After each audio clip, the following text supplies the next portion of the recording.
So welcome back. This is the platform of SP Smart Competitive Hybrid Schooling System. बच्चे आज हम लोग class 11th biology का anatomy of flowering plant का part 2 discuss कर रहे हैं, जिसमें एनसीईआरटी का पैराग्राफ नंबर 9, जिसमें 2-3 पैराग्राफ मैंने छोड़े हैं बच्चे।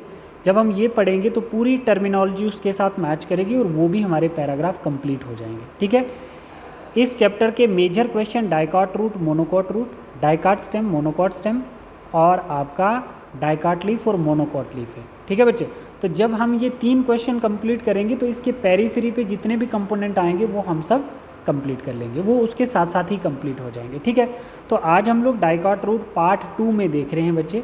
इस चैप्टर के पार्ट 2 में हम लोग डाइकॉट रूट देख रहे हैं। ठीक है, तो अब आप लोग देख सकते हो, जैसे आपके पास ये डायग्राम दी हुई है। ठीक है, ये डायग्राम हमने थोड़ा सा कोड करनी है। इसमें हमारा प्राइम फोकस किस पे रहेगा? Root hair, epidermis, cortex, endodermis, pericycle, protoxylem, metaxylem, pith और फ्लोएम क्या होता है, ये हमें प्रॉपर ढंग से समझने हैं। देखो, सबसे पहले डाइकॉट रूट हम किसकी देख रहे हैं? ये जो डायग्राम आपके पास है ये सनफ्लावर रूट है ये। ठीक है, सनफ्लावर की रूट की हम लोग ट्रांसफर सेक्शन देख रहे हैं डाइकॉट रूट में। ठीक है, पहला क्वेश्चन तो ये भी बनता है आपका। अब देखो, इसका इंटरनल टिश्यू ऑर्गेनाइजेशन देखेंगे बच्चे। इंटरनल टिश्यू ऑर्गेनाइजेशन जब हम इसका देखते हैं, एनाटॉमी जब हम इसकी देखते हैं, तो सबसे पहले बच्चे हमें एपिडर्मिस कुछ ऐसा जैसा लगता है। ये एपिडर्मिस वाला पार्ट आ गया है ना, जो ये ऐसे बता रहा है, इसको मैं क्या कह रहा हूँ बच्चे, ये आपका एपिडर्मिस वाला पार्ट है। और एपिडर्मिस के सरफेस पे आपके रूट हेयर प्रेजेंट है। तो मैंने आपको बोला था कि जब हम लोग रूट का एपिडर्मिस पढ़ते हैं तो उस पर रूट हेयर होते हैं, और जब हम स्टेम का एपिडर्मिस पढ़ते हैं तो उसके ऊपर ट्राइकोम्स प्रेजेंट होती हैं बच्चे, और दोनों का काम होता है वाटर को एब्जॉर्ब करना। राइट, अब एपिडर्मिस के सरफेस पे रूट हेयर प्रेजेंट है। The outermost layer is epiblema. ठीक है, इस एपिडर्मिस को हम एपिब्लिमा भी बोल सकते हैं। Many of the cell epiblema, protrude का मतलब होता है कम आउट। प्रोट्यूड का क्या मतलब है बच्चे? Come out. तो मतलब बहुत सारे एपिडर्मल सेल से क्या निकला हुआ है? Unicellular root hair. इससे क्या निकली हैं? Unicellular root hair. ठीक है बच्चे, ठीक है। अब उसके बाद बोल रहा है द कॉर्टेक्स कंजिस्ट ऑफ, अब ये एपिडर्मिस के अंदर क्या आ गया? ये वाला पार्ट आपका कॉर्टेक्स आ गया। ठीक है, तो बोल रहा है many of the cell, the cortex consist of several layer of thin walled parenchymal cells with intracellular space. देखो, अब ये कॉर्टेक्स है, एक ये सेल आ गया, एक ये सेल आ गया, एक ये सेल, एक ये सेल, तो इनके बीच में स्पेस है बच्चे। तो बोल रहा है कि एपिडर्मिल सेल में स्पेस नहीं होती है, बट कॉर्टेक्स के अंदर आपके क्या दिखेगा? स्पेस होगी। और ये कॉर्टेक्स वाले सेल जो हैं कैसे हैं? थिन वॉल्ड हैं। कैसे हैं? थिन वॉल्ड हैं। बहुत सारी लेयर है, देखो ना, कॉर्टेक्स की बहुत सारी लेयर है बच्चे। The cortex consist of several layer, thin walled, पतली वॉल होगी, और पेरिनकाइमल सेल्स होंगे। पेरिनकाइमल सेल्स का मतलब ये अपने लिए फोटोसिंथेसिस कर सकते हैं, फूड स्टोर कर सकते हैं। ठीक है बच्चे, ठीक है। तो अब देख रहे हैं कि इनके बीच में इंटरसेलुलर स्पेस भी प्रेजेंट होती है। The inner most layer of cortex is called endodermis. इस कॉर्टेक्स की जो सबसे इनर मोस्ट लेयर है उसको हम लोग क्या बोलते हैं बेटा?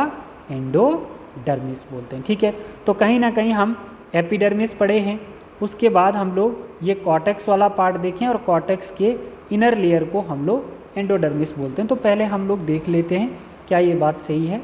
कॉर्टेक्स को देखना पड़ेगा बच्चे। कॉर्टेक्स में कितनी लेयर होती हैं? एक आउटर, एक मिडल और एक इनर। ठीक, जो आउटर लेयर है उसको हम हाइपोडर्मिस बोलते हैं, जो मिडल लेयर है कॉर्टेक्स की उसको जर्नल कॉर्टेक्स या प्राइमरी कॉर्टेक्स बोलते हैं, और जो इनर लेयर है उसको हम लोग एंडोडर्मिस बोलते हैं। अभी हमने देखा the inner most layer of cortex is endodermis. ठीक है बच्चे, तो सबसे टॉप पे हाइपोडर्मिस, ठीक है, और बीच में जर्नल कॉर्टेक्स।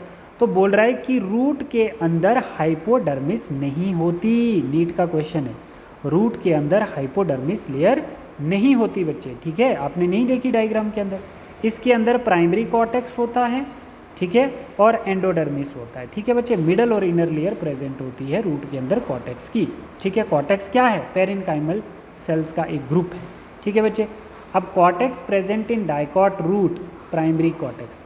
जो कॉर्टेक्स प्रेजेंट है डाइकॉट रूट में कौन सा है? प्राइमरी कॉर्टेक्स है, और अंदर क्या है? एंडोडर्मिस। ये बात क्लियर हो गई होगी बच्चे आपको। ठीक है, तो अब मैंने आपको ना यहाँ पे एक चीज़ समझानी है जो आपको दिमाग में रखनी है। अभी आपको क्या क्या रूट हेयर समझ आ गया, एपिडर्मिस, कॉर्टेक्स, एंडोडर्मिस समझ आ गया। अब आप मुझे बताओ ये जो एंडोडर्मिस के सेल हैं, ये एंडोडर्मिस लेयर में जो सेल हैं इनके बीच में इंटरसेलुलर स्पेस है, यस आर नो? इनके बीच में बच्चे इंटरसेलुलर स्पेस नहीं है, ठीक है। ये ऐसे सेल हैं बच्चे, इनके बीच में एक सेल ये, दो सेल के बीच में कहाँ स्पेस है? दो सेल के बीच में स्पेस नहीं है बच्चे। तो अब मैं बोल रहा हूँ बच्चे कि एंडोडर्मिस जो हमारी लेयर है, इनर लेयर है कॉर्टेक्स की, उस पर कुछ सेल जो हैं उनके ऊपर एक टेंजेंशियल वॉल प्रेजेंट होती है। एक टेंजेंशियल वॉल और एक कौन सी वॉल है बच्चे? एक रेडियल वॉल। तो याद रखना इसको, एंडोडर्मिस लेयर के कुछ सेल की इस वॉल को हम क्या बोलते हैं? टेंजेंशियल, और इसको बोला जाता है रेडियल। और ये दोनों जो वॉल होती है टेंजेंशियल और रेडियल, बताओ ये जो आपकी टेंजेंशियल वॉल है क्या सभी एंडोडर्मिस सेल्स के ऊपर है? नहीं, कुछ पे है, यहाँ पे भी है, यहाँ पे भी है। तो हम बोल सकते हैं बच्चे जहाँ पर टेंजेंशियल वॉल प्रेजेंट है तो वो डिपोजिशन करती है एक सबस्टांस। ये टेंजेंशियल वॉल क्या करती है? एक वैक्स लाइक सबस्टांस को डिपॉजिट करेगी, जिसको हम क्या कहते हैं? सुबेरिन। क्या बोलते हैं बच्चे? सुबेरिन। तो ये जो सुबेरिन होता है बच्चे, ये सुबेरिन क्या करता है बेटा? ये सुबेरिन क्या करता है? वाटर को इम्परमिएबल करता है। तो जहाँ जहाँ पे सुबेरिन डिपॉजिट होता है उसको हम बोलते हैं कैस्पेरियन स्ट्रिप्स। जहाँ सुबेरिन डिपॉजिट होता है, सुबेरिन कहाँ डिपॉजिट होगा? जहाँ टेंजेंशियल वॉल होंगी बच्चे, जहाँ पर टेंजेंशियल वॉल होंगी तो वहाँ पे सुबेरिन डिपॉजिट होगा। तो जहाँ सुबेरिन डिपॉजिट होगा उसको हम बोलेंगे कैस्पेरियन स्ट्रिप्स। तो आप मुझे बताओ एंडोडर्मिस के सभी सेल के ऊपर कैस्पेरियन स्ट्रिप प्रेजेंट है? ये नीट का क्वेश्चन है, आप बोलोगे नो। ठीक है बच्चे, जहाँ सुबेरिन सिक्रीट हुआ है वहीं पर आपकी कैस्पेरियन स्ट्रिप भी प्रेजेंट है। ठीक है बच्चे, तो अब जब आप इसको पढ़ोगे तो आपको बहुत अच्छे से समझ में आ जाएगी। The cortex consist of several layer, मतलब इनर, आउटर और मिडल कैसी हैं? थिन वॉल्ड पेरिनकाइमल सेल्स हैं, स्पेस होती है इनमें। इनर मोस्ट कॉर्टेक्स जो है उसको हम एंडोडर्मिस बोलते हैं। फिर और क्या पढ़ा हमने इसमें? और क्या पढ़ा हमने? ये देखो बोल रहा है जो एंडोडर्मिस है it comprise a single layer of, endodermis जो है बच्चे ये कैसा है? It comprise a single layer. Endodermis कैसा है? सिंगल लेयर है। कॉर्टेक्स बच्चे बहुत सारी लेयर हैं, बट एंडोडर्मिस जो है वो कैसा है? सिंगल लेयर है। बैरल शेप सेल्स हैं, बैरल शेप इसको बोला जाता है, ऐसे बैरल शेप सेल्स। ठीक है, बैरल शेप सेल्स है विदाउट एनी इंटरसेलुलर स्पेस, जिनके बीच में कोई इंटरसेलुलर स्पेस नहीं है। इसमें क्या होती है? टेंजेंशियल वॉल जो है as well as radial wall, tangential wall and radial wall of the endodermal cells have a deposition of waxy material is called suberin. ठीक है, टेंजेंशियल वॉल पे एक वैक्सी सबस्टांस रिलीज सिक्रीट होता है जिसको हम सुब्रिन कहते हैं। जहाँ पे सुब्रिन सिक्रीट होगा उसी को हम कैस्पेरियन स्ट्रिप्स कहते हैं।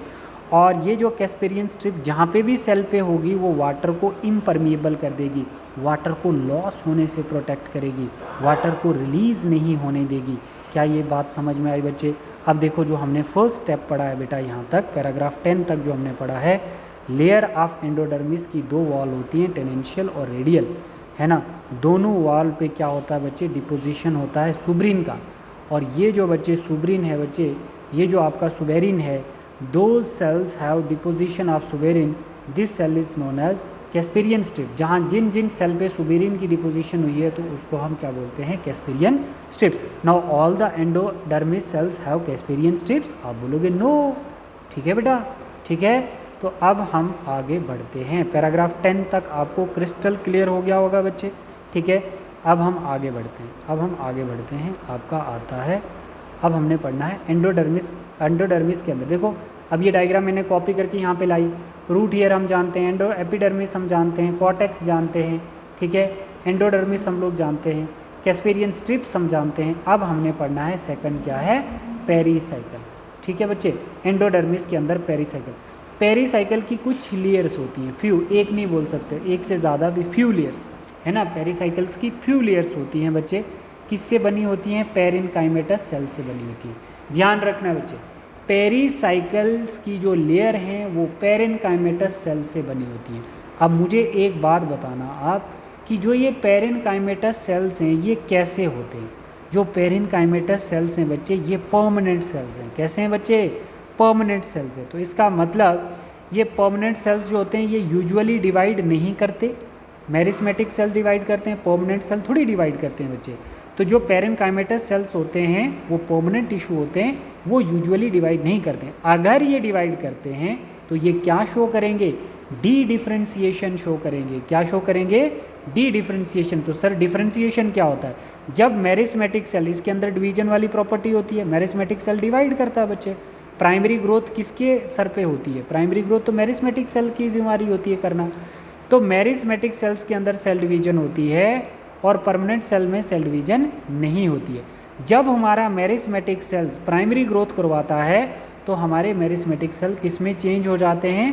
परमानेंट सेल्स में चेंज हो जाते हैं। और ये जो परमानेंट सेल है बेटा मेरिस्मेटिक सेल से चेंज हो गया, उसको हम बोलते हैं डिफ्रेंसिएशन। जब मेरिस्मेटिक सेल परमानेंट सेल में कन्वर्ट होता है तो डिफ्रेंसिएशन हो जाती है उनमें। तो बट क्या होता है बच्चे, ये तो प्राइमरी ग्रोथ कर रहा है ना, मेरिस्मेटिक से परमानेंट बन रहा है तो प्राइमरी ग्रोथ करवा रहा है। बट हो क्या रही है? डिफ्रेंसिएशन। बट हमें लेटरल ग्रोथ करवानी है, सेकेंडरी ग्रोथ करवानी है। तो अब क्या करना पड़ेगा? परमानेंट सेल्स को डी डिफ्रेंसिएशन करना पड़ेगा, मतलब दोबारा से मेरिस्मेटिक में आना पड़ेगा। तो उसको हम क्या बोलते हैं? सेकेंडरी मेरिस्मेटिक बोलते हैं। मतलब जब पेरेनकाइमेटस सेल्स डिफ्रेंसिएशन करके जब आपका पेरेनकाइमेटस सेल्स परमानेंट सेल्स क्या करेगा? डिफ्रेंसिएशन, कौन सी? डी डिफ्रेंसिएशन शो करेगा। तो क्या बना देगा? Meristematic cell. बट कौन से मेरिस्मेटिक? Secondary meristematic. समझ आई बच्चे? Secondary meristematic. ये प्राइमरी मेरिस्मेटिक था तो परमानेंट मेरिस्मेटिक बना रहा है, ठीक है। तो डिफ्रेंसिएशन हुई। अब परमानेंट से इसको दोबारा मेरिस्मेटिक बनाना है तो डी डिफ्रेंसिएशन होगी और उसको हम सेकेंडरी मेरिस्टम बोलेंगे, उसी को हम वेस्कुलर कैम्बियम बोलते हैं। तो अब मैंने आपको क्या बोला था कि जो पेरीसाइकिल है वो पेरेनकाइमेटस सेल से बनी हुई है। जो पेरीसाइकिल है वो पेरेनकाइमेटस सेल से बनी है, इसका मतलब वो परमानेंट सेल से बनी हुई है। समझ आई बच्चे? परमानेंट सेल से बनी हुई है। तो इस परमानेंट सेल से क्या बनेगा? आपका सेकेंडरी मेरिस्मेटम। जब भी परमानेंट सेल कोई ग्रोथ शो कर रहा है, ठीक है, तो इसका मतलब वो पहले क्या बना होगा? सेकेंडरी मेरिस्मेटिक बना होगा। तो सेकेंडरी मेरिस्मेटिक को ही हम वेस्कुलर कैम्बियम कहते हैं। तो अगर हमारी पेरीसाइकिल पेरेनकाइमेटस से बनी हुई है तो आप बोलो ना बच्चे कि जो आपकी पेरीसाइकिल है वो वेस्कुलर कैम्बियम से बनी हुई है, क्योंकि वेस्कुलर कैम्बियम किससे बना हुआ है? पेरिकाइमेटस से बना हुआ है। ठीक है बच्चे? ठीक है। तो मैं यहाँ पे क्या बोल रहा हूँ? Pericycle made up of thick wall parenchymatous cells. ठीक है। तो पेरेनकाइमेटस सेल्स से क्या बनता है? वेस्कुलर कैम्बियम, और वेस्कुलर कैम्बियम से हमारी बनती है पेरीसाइकिल। ठीक है बच्चे? देखो ज़रा इसको, इधर क्या बोल रहा है? देखो यहाँ पे तो यही चीज़ बोल रहा है। Next to endodermis lies a few layer of thick walled parenchymatous cells refer to as pericycle. बता रहा है कि इनिशिएशन का मतलब होता है लेटरल रूट। लेटरल रूट मानो ये primary growth primary meristematic cell ने बनाई होगी, ठीक है। बट अब पेरेनकाइमेटस सेल्स ने क्या करना है? लेटरल ग्रोथ करनी है। ये सेकेंडरी रूट आ गई, ये टर्शरी, तो इन दोनों को मिला के हम लेटरल रूट्स बोलते हैं। तो लेटरल रूट की फॉर्मेशन कौन कर रहा है बच्चे? लेटरल रूट की फॉर्मेशन भी आपका पेरेनकाइमेटस सेल्स कर रहा है, ठीक है। Vascular cambium during secondary growth take place in cell, तो वो भी कौन? Parenchymatous cells. और पेरेनकाइमेटस सेल्स कौन से हैं बच्चे? पेरेनकाइमेटस सेल्स जिनको हम वेस्कुलर कैम्बियम बोलते हैं, ठीक है बच्चे। परमानेंट सेल्स हैं, वो डी डिफ्रेंसिएशन करके आपकी लेटरल ग्रोथ शो कर रहे हैं। समझ आए बच्चे? तो वेस्कुलर कैम्बियम ही होता है बच्चे जो डाइकाट रूट के अंदर थिकनेस इंक्रीज करता है, जिसको हम सेकेंडरी ग्रोथ कहते हैं, ठीक है। और इसी से वेस्कुलर कैम्बियम से ही हमारी पेरीसाइकिल भी बनती है, क्योंकि वेस्कुलर कैम्बियम क्या है बच्चे? पेरेनकाइमेटस सेल से बनी हुई लेयर होती है, ठीक है। आई होप कि बच्चे आपको ये चीज़ें क्लियर हो। अब इसी डायग्राम को मैंने नीचे लाया है। अब मैंने आपको यहाँ पर सिर्फ और सिर्फ क्या समझाना है? सिर्फ हम पेरीसाइकिल समझ चुके हैं बच्चे, casparian strip, endodermis, cortex, epidermis, root hair सब हमें पता है।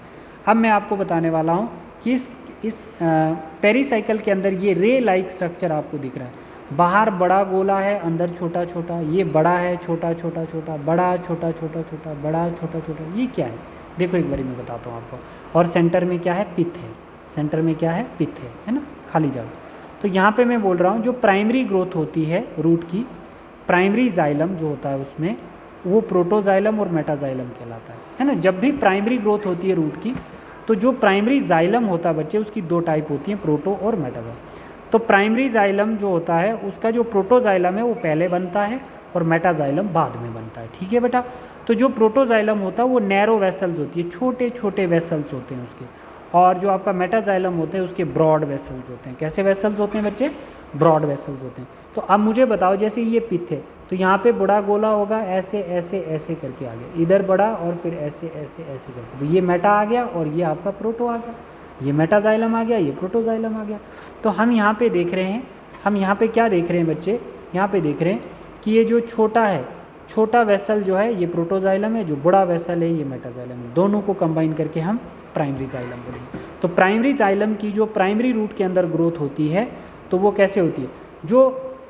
जो आपके छोटे वाले हैं, जो आपके छोटे वाले हैं, छोटे वेसल्स हैं, वो पेरीफेरी की साइड, सॉरी कहाँ पर, पेरीसाइकिल की साइड पे हैं, और जो बड़े वाले वेसल्स हैं जिनको मेटाजाइलम कहते हैं वो पित्त की साइड है। तो इसके लिए एक कॉन्सेप्ट है, याद रखना, एक कॉन्सेप्ट है, याद रखना, वो मैं बताऊंगा। अगर हमारे पास मेटाजाइलम पित्त की साइड है और प्रोटोजाइलम पेरीसाइकिल की साइड है, पेरीफेरी की साइड है, तो उसको हम क्या बोलेंगे? इधर मैंने एक कॉन्सेप्ट बताया, बड़ा इंपॉर्टेंट है। डाइकाट रूट के अंदर अगर protoxylem live toward the periphery, protoxylem live toward the periphery, such protoxylem is known as primary xylem. ठीक है, बट उसको हम क्या बोलेंगे? Such primary xylem is known as exarch. Exarch पुरानी एनसीईआरटी में एक्सार्क। अगर प्रोटोजाइलम हमारा, प्रोटोजाइलम में protoxylem live toward the periphery है ना, अगर प्रोटोजाइलम जो है हमारा live toward the periphery, periphery होता है आउटसाइड, अगर छोटे छोटे बाहर की तरफ हैं और मेटाजाइलम बड़े बड़े अंदर की तरफ हैं। देखो मैं आपको यहाँ पे क्लियर करके बता देता हूँ।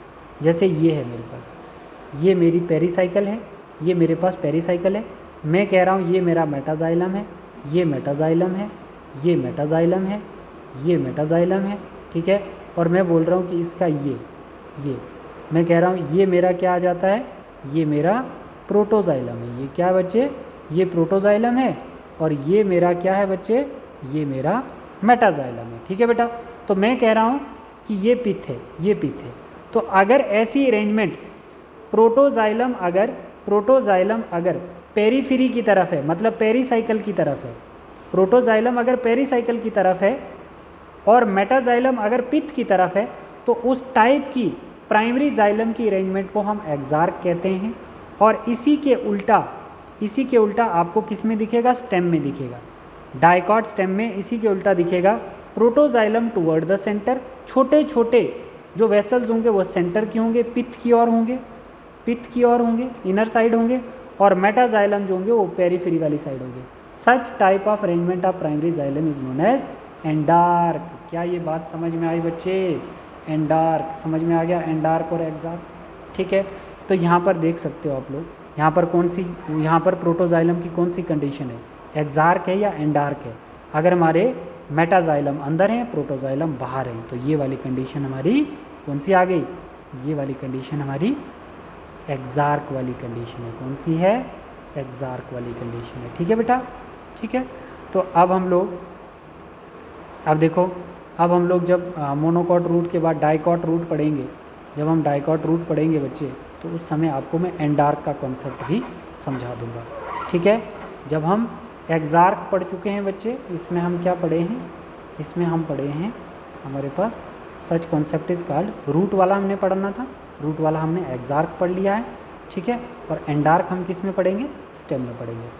ध्यान रखना बच्चे, प्रोटोजाइलम लाइव टूवर्ड पेरीफेरी, मतलब आउटसाइड पे प्रोटोजाइलम और इनसाइड पे, पित्त वाली साइड पे मेटाजाइलम, उस टाइप की प्राइमरी जाइलम की अरेंजमेंट को हम एक्सार्क बोलेंगे। और स्टेम के अंदर अगर हमारा प्रोटोजाइलम सेंटर में है और मेटाजाइलम पेरीफेरी पे है, उसको हम एंडार्क कहते हैं। और ये अरेंजमेंट हमें प्राइमरी जाइलम की स्टेम के अंदर देखने को मिलती है।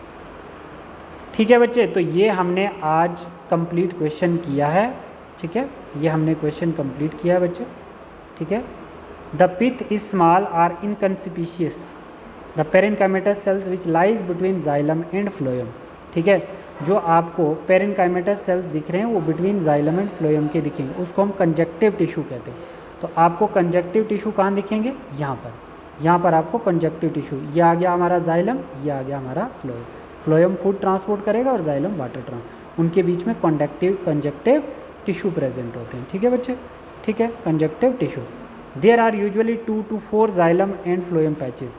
जाइलम और फ्लोएम पैचेस कितने, 2 से लेके 4, 1 2 3 और 4, ऐसे ये जाइलम आ गया और इनके बीच में पैचेस किसके आगे, फ्लोएम के, 2 से 4 पैचेस। ठीक है। Later cambium ring develop between the xylem and phloem. Xylem और फ्लोएम के बीच में एक कैम्बियम रिंग डेवलप होगी जो किसके लिए रिस्पॉन्सिबल होती है बच्चे, सेकेंडरी ग्रोथ के लिए। All tissue in inner side of the endodermis such as pericycle. जितने भी एंडोडर्मिस के अंदर टिश्यू हैं उनको हम क्या बोलते हैं, पेरीसाइकिल। तो अब आप बोलोगे such as pericycle, vascular bundle and pith, इन तीनों को मिला के हम क्या कहते हैं, स्टील कहते हैं। तो हमारा बच्चे पैराग्राफ 11 तक कंप्लीट हो गया। ठीक है बेटा, thank you, God bless you.